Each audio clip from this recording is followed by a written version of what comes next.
So thank you all for joining us tonight.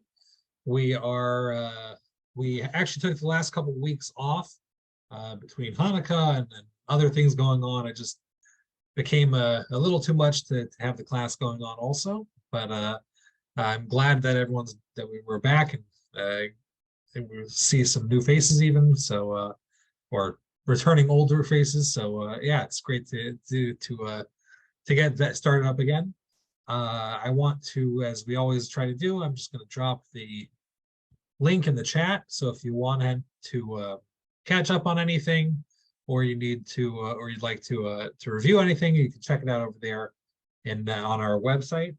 You also, just so you know, you could also sign up there for email alerts in case you did not know that we did not have a class the past 2 weeks because you didn't get an email.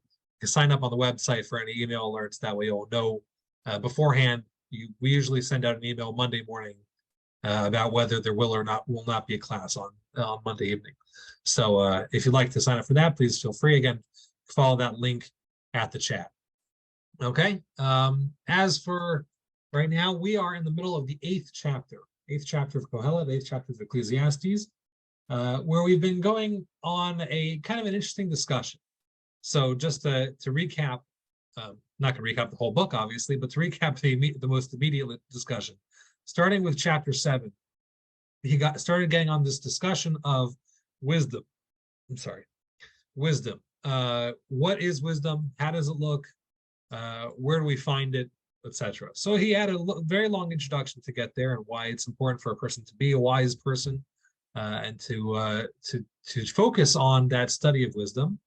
Now we're discussing what it looks like. So that's really what he's been discussing right now in chapter 8 is what does wisdom look like? More importantly, what does a wise person look like?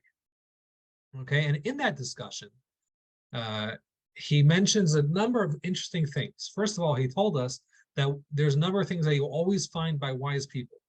The fact is that a truly wise person, meaning you have somebody who's smart, but what turns them from being a smart person into a wise person?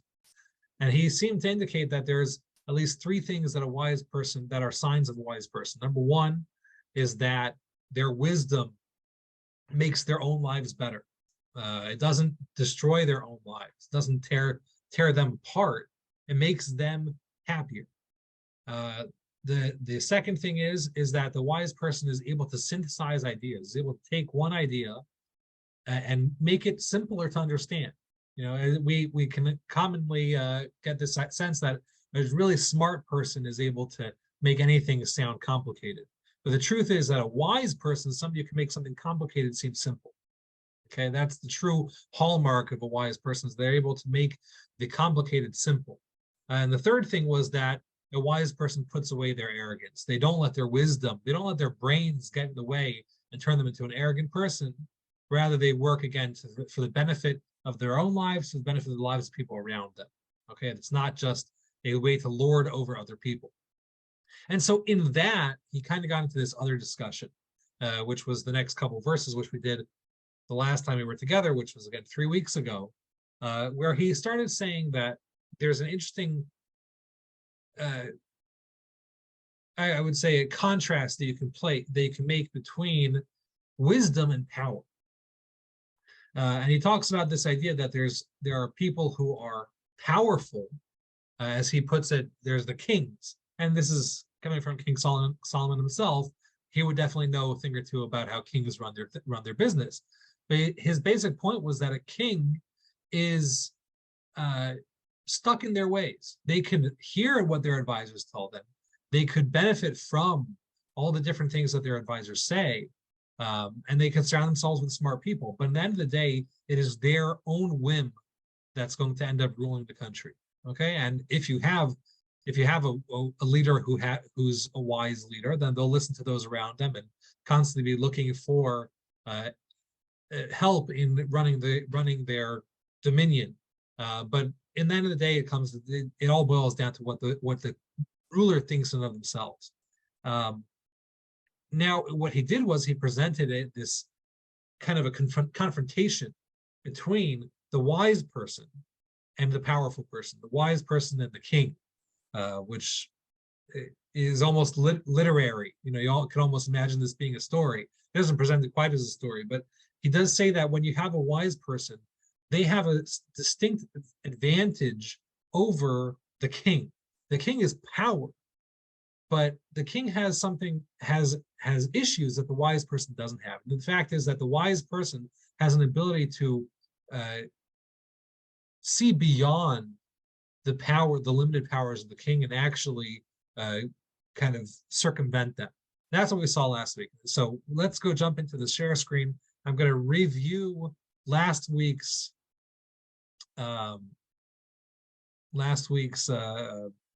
verse, and then we will continue with this week's. Here, this was last week's verse number 5. So again, this is chapter 8, verse number 5. And he said that shomer mitzvah lo yeda davara, that somebody who guards the commandment will not know of evil things, will not have evil things befall them. Ve'et umishpat, and the time and the judgment, yeda lev chacham, the heart of the wise person will know, will understand. And so, as I mentioned last time, this verse has kind of a there are a number of different ways that we could look at the surrounding verses, but the way if you look at through the words of the Chazal, the words of the sages, Talmudic sages, they say this is a great verse. It says, somebody who guards the commandments will not know of any bad thing. This becomes a common refrain of the rabbis, of the sages, that if you're following the dictates of the Torah, if you're following the rules that we set that are set in place for us, then you will not know any bad thing, which is great. And that's just the kind of idea that we have, that somebody who's involved in the process of doing the mitzvah will not know any hardships, will not know any bad thing happen to them.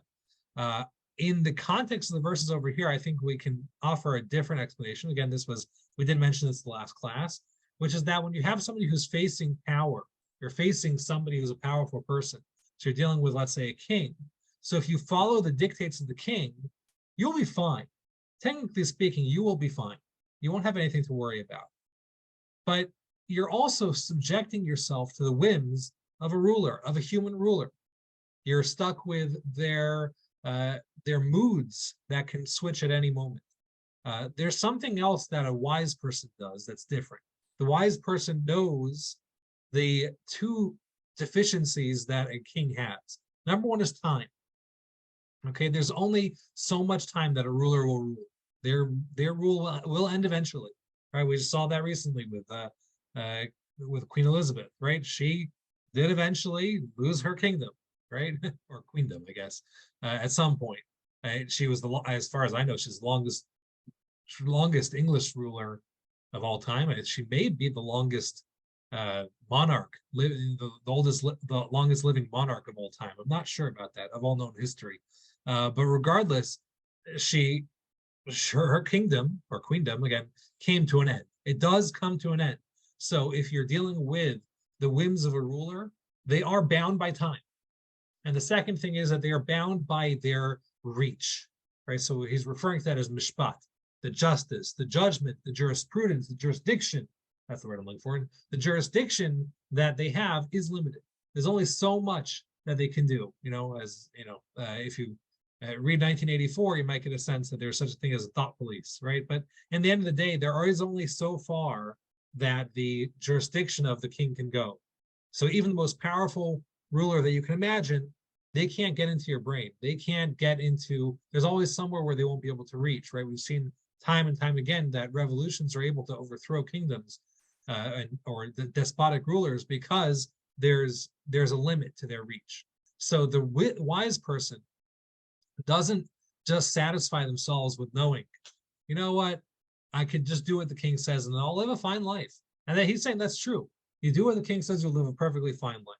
You do what the ruler, what the people in power say, you'll be fine. But it's not necessarily a path of wisdom. Okay, the path of wisdom is something else. Path of wisdom knows the deficiencies and the points where where power is limited. Okay, so that brings us to our first verse this week. Again, that was verse 5 was from our last session. Now we'll continue with verse number 6. And he kind of fleshes out this idea a little bit more. It says, Kilachol chefetz, for every item, or for every desire. The word chefetz has multiple meanings, as we've discussed before. Yesh et umitzvah umishpat. For every chefetz, for every desire, there is a time and a jurisdiction. Ki, because ra'at ha'adam rabba alav, because the wickedness of man, the evil of mankind, imposes upon it. Rabba literally means increases. I believe the idea over here is it overwhelms it. It imposes on it. So let's read that all together one more time, or another time. Kilachol chefetz, for every desire, for every thing, for every action, for every noun, I guess. Yesh et umishpat, there is a time, there's a limit of time, and there is also a jurisdiction. Ki, because ra'at ha'adam rabba alav, the evilness of mankind imposes upon it, overwhelms it. Okay, so this verse seems to, again, be fleshing out this idea, as we said before. There is a safe path that a person can take. Whenever a person is dealing with a question of how to react to the society around them, there's always two paths that a person can take.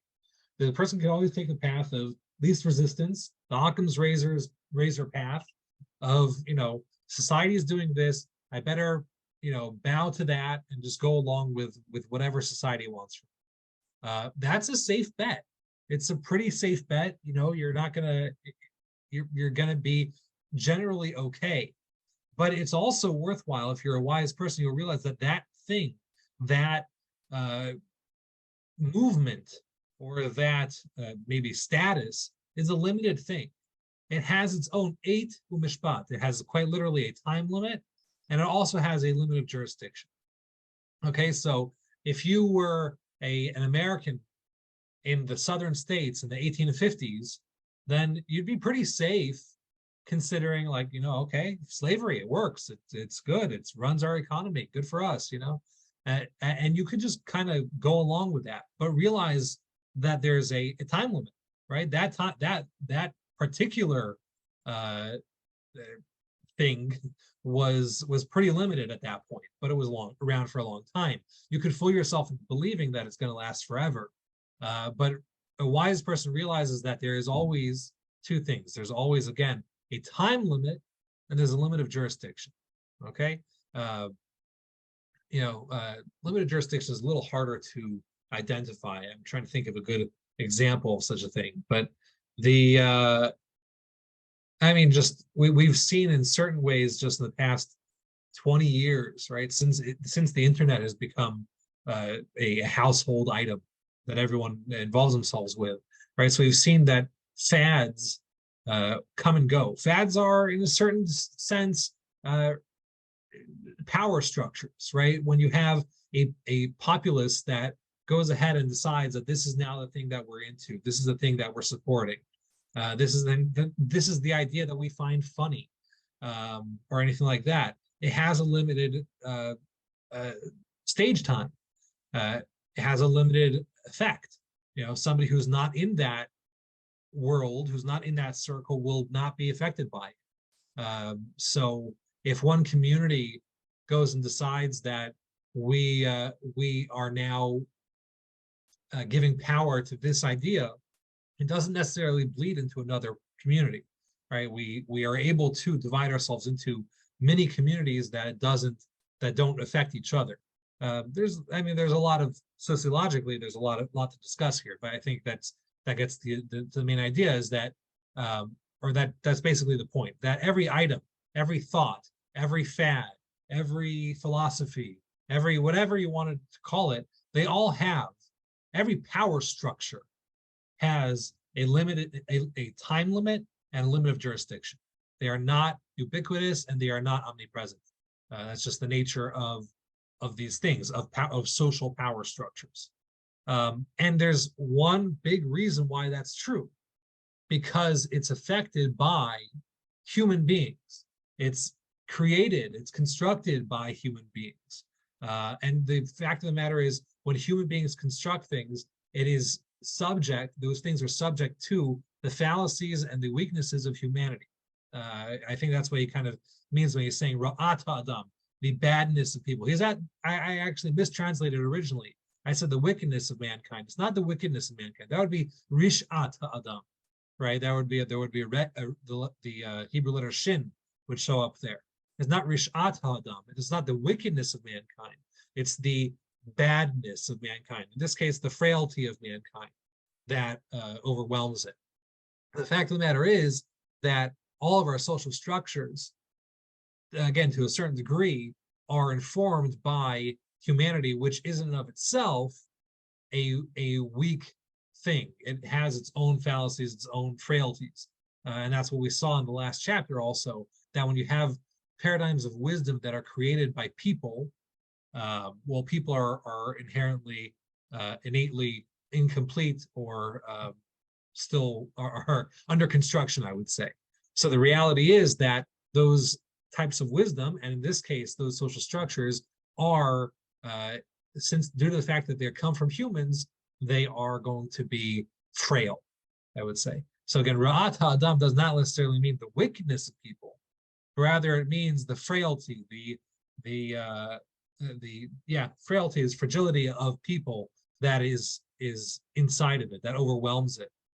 You can almost read this Rabbah, besides from meaning multitude or much or overpowering, Rabbah could also mean to grow, kind of the same idea, to build one on top of the next. You can almost read it. It would be a bit of a stretch to read it like this, but you can almost read it that it is the frailty of mankind that builds it up, Rabbah love, that causes it to build in the first place. You know, we have this now. I was just reading something just this evening, and was talking about social structures and family systems and things like that. In the past 40 to 60 years, the whole concept of family structures have themselves, which you can argue would be predate humanity or are so inherent in humanity. Well, in reality, there's the conceptualization of family structures have changed over the past number of years. The nuclear family has changed, I wouldn't say fallen apart, but is definitely different. And there's just there's a new reality to the modern family structure. So there you have, again, that's a inherent power structure, which is going to be subject to the frailty of humanity. Okay, hope that's not too much. But I think that's the idea that he's bringing out over here, is that that's just the reality. When you're dealing with, and I'm stretching what he says of kingdom, of a king, into just a general discussion of power structures. When you're dealing with power structures, since they come from the frailty of humanity, they are going to be limited by the same limitations as humanity is. He's going to discuss that a little bit in the next verses, is what is this frailty of people? What is it that we can't do, and that makes it impossible for us to make structures that are not eternal? Why can't we do that? You know, God could do that. We know we have that understanding, at least as Jews, we have that understanding. So what is it about humanity that doesn't have this ability? So let's read this verse one more time before we jump to the next verse. He says again, ki l'chol chefetz, for every thing. Again, thing is probably our best translation, even though it's very much more nuanced than that. It's a thing, it's an idea, it's a desire, it's a you know, it could be anything, really. I mean, literally the word is thing, but it's a certain type of thing. Davar would just be a plain old thing. A chefetz is a thing that has a purpose, I guess is kind of what it is. A thing that has a depth to it. But so for every one of these chefetzes, yesh eit umishpat, there is once again a limit of time and a limit of jurisdiction.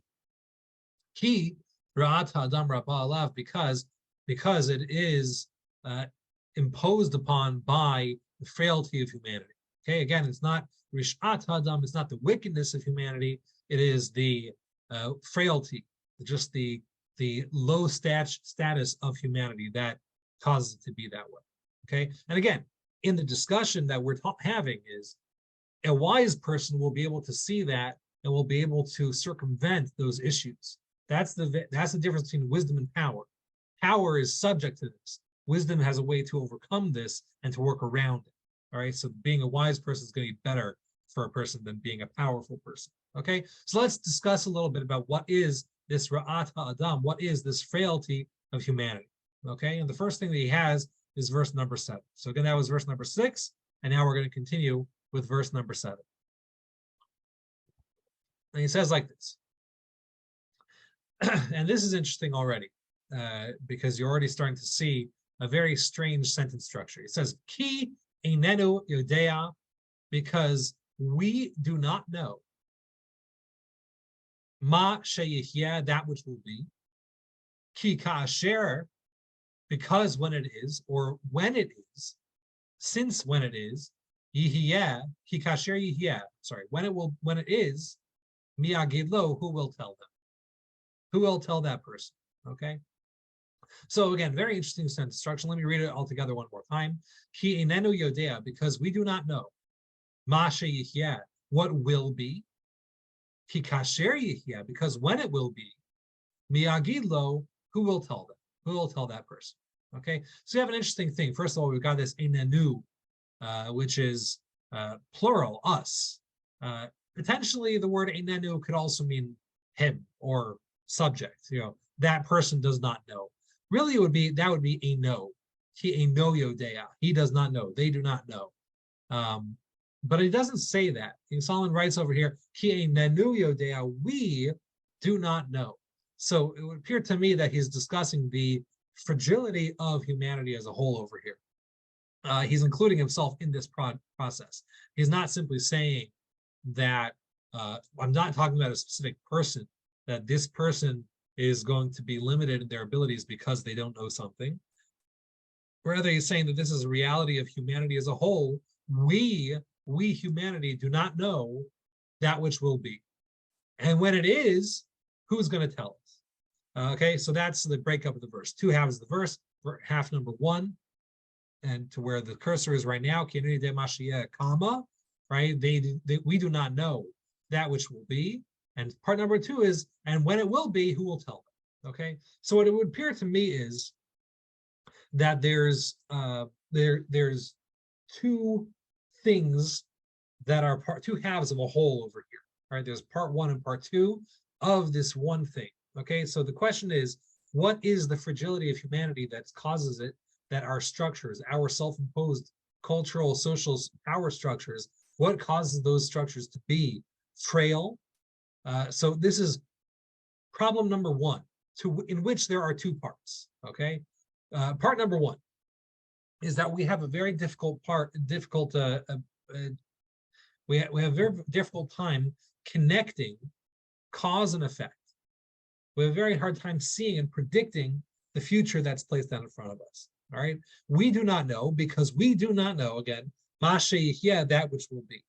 That means that when we look at our situation, where we're in right now, when we look at the reality as it's perceived in our eyes right now in front of us, we have a very hard time predicting what's going to be in the future. Now, you'd think that wouldn't be the case. We've been through how many millennia of human history, how many millennia of just recorded human history, with philosophy, with all sorts of predictors and everything we have. But at the end of the day, we have a very hard time determining what is going to happen based on the information that we have right now. Okay, no one could have predicted COVID. I mean, maybe you could have predicted COVID if you had enough information, but at the end of the day, you would never have fully predicted everything that would have happened. The perfect storm of who was in power at which time and which countries at what eras and at what period of their power, systems, and who was going to be in fighting with who and who's going to be working in conjunction with who. There's no way you could have predicted all those things. So even if you had looked 3 years ago, what are we, 2023 now? So if in January 2023, you would not have been able to predict what would happen 3 months from then in March and April of 2020, right? Sorry, did I say 23? If 3 years ago in January of 2020, you would not have been able to predict what would happen in March and April of that year. It's just impossible. We don't have that ability. We are limited. We are frail in that sense that we have a very hard time determining cause and effect. I took a course in college about crisis management. It was actually a fantastic course. I really enjoyed it. But one of the first precepts of crisis management is that you can't know how to deal with a crisis until it's been dealt with until it's happened. We can learn from past events. We can take those into account. But at the end of the day, we can only learn things from what's happened in the past and use it to hopefully help us inform the future. But it can't necessarily guide us, and it can't necessarily help us determine what the future looks like. So even if you studied, even if you studied Enron, and you studied WorldCom, and you studied what's his name, the Madoff, you would not necessarily know how to then deal with this most recent FTX financial crisis. You wouldn't know just because something happened in one case, happened in the second case, happened in the third case. You could use it to help you inform how you would deal with crisis as it shows up, but you wouldn't necessarily be able to make a science out of it. And so in that same sense, we don't have a simple way. One of our limitations is that we cannot necessarily take a look at the world in front of us and say, I predict that this is going to happen, and have a surefire prediction. Okay, it doesn't happen. People to this very day still go to psychics to help them figure out their lives. The psychics just make things up. I'm sorry to burst anyone's bubble if that's your belief system, but yeah, psychics are just making it up. And so because no one can actually predict what's going to happen in the future. No human, I would say, no human can predict. As in our position, we as a believer in the belief system of Judaism, I do believe that there's such a thing as prophecy. That's a different thing. Prophecy would be a beyond human thing that would occur. That would be something else. That's something that can actually predict the future, and even that's kind of limited if you do some study in prophecy and how that works. So again, part one of problem one is going to be that we're very bad predictors of the future. We can't see our current situation and figure out that which will be. Okay. Part two of the same idea, but it is a kind of a separate piece, is ki kasher yigeh, because even when it does happen, miyagilo, who's going to tell you? Who's going to tell the person what caused things to end up where they were? I think a great example of this is the Great Depression, right? So we're nearing 100 years since the Great Depression. So that was the greatest financial disaster ever to occur to America, basically the world. I mean, it was crazy, unless you count the famine in Egypt that we're learning in this week's Torah portion. I can't imagine really such a wide-ranging and greater financial distress than the Great Depression. Maybe I'm missing something, but right. So at least in modern history. So when you have something like the Great Depression, and we know it went from a certain period of time, from the late 20s up until about World War II, maybe a little afterwards, maybe a little before. Well, that's where it gets a little difficult, because you talk to different economists, they're going to tell you different things. One economist is going to tell you that the only way we got through the Great Depression was because of the New Deal and the FDR, and he came in and his new policies. That's what saved us from the Great Depression, got people out of poverty and fixed the banks and all that sort of stuff. Okay, that's one economist. Then you have another economist who's going to tell you, no, those social policies, they didn't do anything. They didn't do nothing. They hurt us more than they helped us, right? What got us out of the Great Depression was the war. World War II got us out of the Great Depression.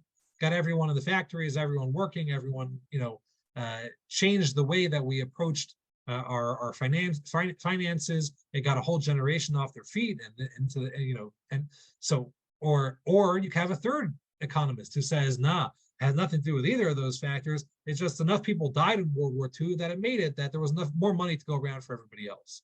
You can have another economist every economist is going to tell you a little bit differently. We have growing up, we had my parents had a very large cartoon collection from the funny pages from Sunday, from the newspaper cartoons, which I don't think exist much anymore. So there was a cartoon from somebody in one of the cartoons in the 80s, and it was a kid with his anxieties and his nightmares. And his nightmare is that two economists show up in his bedroom and they start talking about the economy, right? And one says, oh, the economy is doing great. The other one says, the economy, oh, it's terrible, right? This is the Reagan years, right? So was the economy flying or was it falling apart? No one can look at something past and say clearly what caused it. It's very difficult for us to do that. So even when things happen, miyagid lo, ki kasher yihya, even when it will be, miyagid lo. Who can legitimately look back at something when it happens and say, this is why it happened. There's no questions. I know why it happened. It happened because of this. Maybe certain things are, there's certain aspects of something that could create an objective truth about something, but there's nobody who's going to be able to tell you fully and clearly, this is why such and such a thing happened. Okay? So really these two things, these two halves of the verse are one issue, but there's two sides to it. The fact of the matter is there's a frailty to human abilities because of the fact that we cannot predict, we cannot draw those conclusions between cause and effect. So on one side you have cause, right? When we look at the situation in front of us, we can't say, looking at the world in front of us, we can't predict what's going to happen.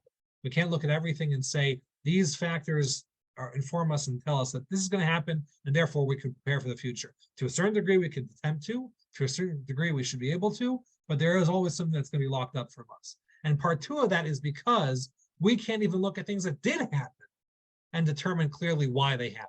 Everyone says this and that, and everyone shoots off their mouth and says whatever reason or whatever thing that they think is correct. But in the end of the day, it's going to be very difficult or impossible for us to actually link back true causes to the effects that we see. So even when you're in the effect stage, to then work backwards and find the causes is itself nearly impossible, right?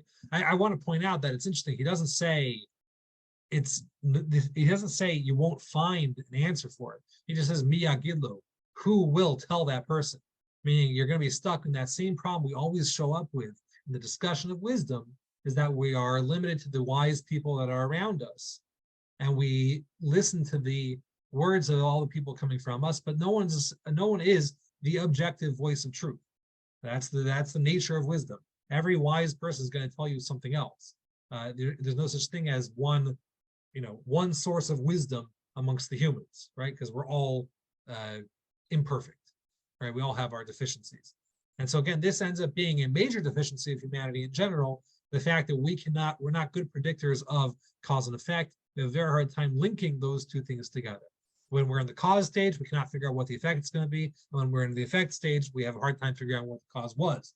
So that's where we get stuck. So that I would say is Ra'ata Adam number one, right? That would be the frailty of humanity, part one. Part one is that we can't connect cause and effect, all right? Now let's get into verse number 8.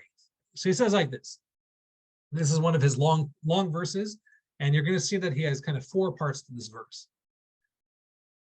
Ein Adam shalit beruach. All right, again, this is the second part 2 of why people are limited. This is not, people are not able. Ein Adam shalit beruach. People, humanity does not have control over the wind.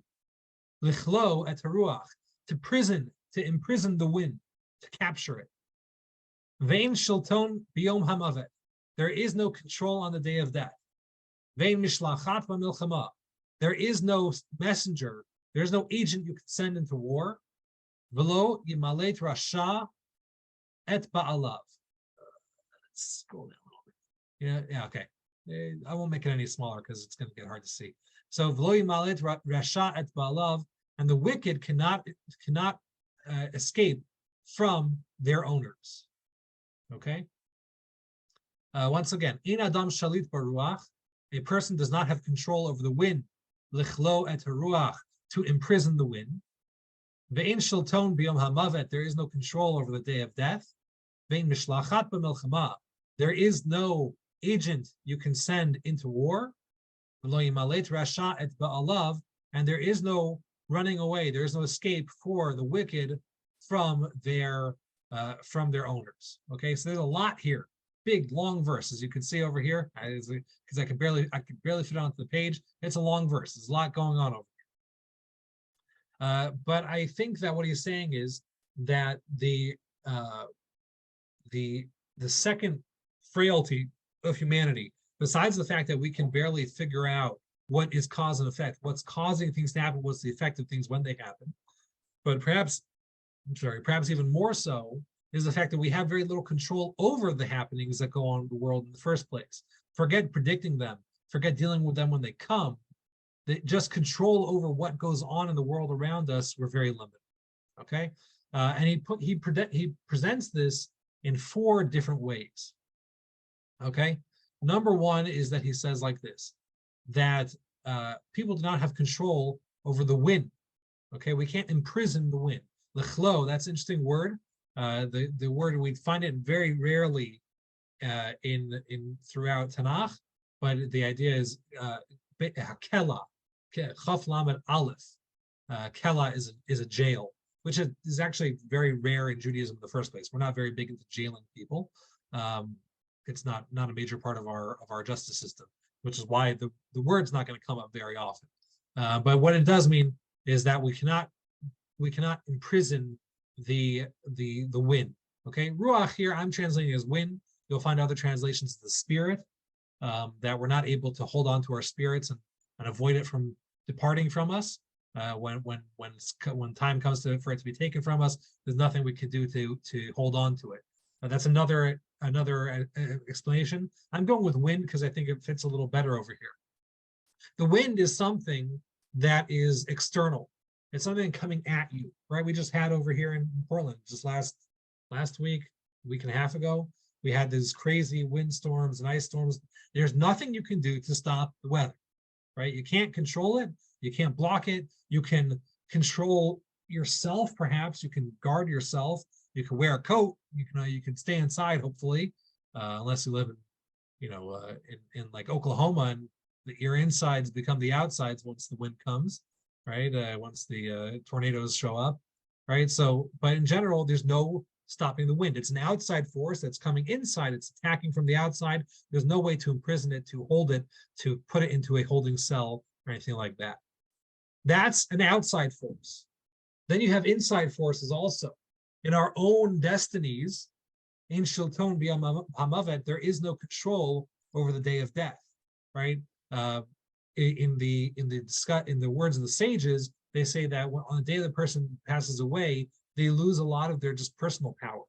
Moses himself, on the day he died, was not in control in the same way that he was until that point of his life. King David is referred to as a king nearly every time he shows up in the Tanakh, besides for the time that he dies. On the day of his death, he's just referred to as David, not King David, because his power was weakened on that day. He was no longer king on that day. So that means in our own destinies, our own lives, we lack a certain control, right? So the outside forces, we're unable to block, we're unable to control those things, we're unable to imprison them. And for our own, God forbid, the day of our death, that is also something where we lose our control. We don't have the same amount of control. Number 3 is when there's something else going on, when there's a when there's a trouble elsewhere, when there's somewhere else that we need to make an effect, where we need to go and cause something to happen. When we're dealing with milchama, for example, with war, you can't send somebody else out into war. When a person's time is to go and fight the fight, they can't go and send somebody in their place. So we lack control over blocking bad things before they even reach us. We can't even switch ourselves out for somebody else. And the 4th case is this interesting one. Now, I originally translated it as the wicked person cannot escape their owners. In this case, I think it's actually a little bit different. Resha often also is a reference to somebody who loses a court case. We find that the Torah, in a number of places, refers to, and you have a court case between 2 people. So one is the tzaddik and one is the rasha. One is literally the righteous and the wicked, but it doesn't literally mean wicked. What it means is somebody who comes out on the down, lower, on the lower end of the deal in a court case. And that would fit a little better with this term ba'alav. They're owners, not literally owners, but ba'al din is somebody who you're having a court case with. So when you have somebody who's in a court case, the one who is who comes out on bottom is not going to be able to escape the people there, the one that they owe money to. So we can't escape outside forces even by running away. So we have really kind of 3 3 of these are related to outside forces. 1 is related to us, to our own personal destinies. We can't block them from coming in the first place. We can't send anybody else to take care of outside forces for us. We can't escape once they're here and kind of almost out of place, it would seem. There's no control over our own destinies on the day of death. So this is, again, we're running out of time, but the idea here being that the second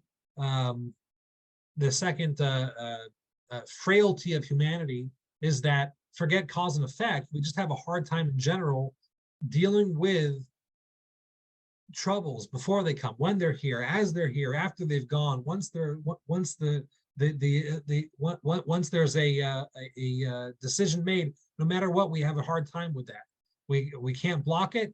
We can't send somebody else to take care of it. We can't escape it once it's here, and we can't deal with it when it's currently affecting our lives. So again, besides for the fact that we have a hard time connecting cause and effect, we also struggle in our abilities to deal with issues as they arise. So when dealing with power structures, you're going to be dealing with this frailty of humanity. We're trying to control things. We're trying to capture the wind, and capturing the wind isn't possible.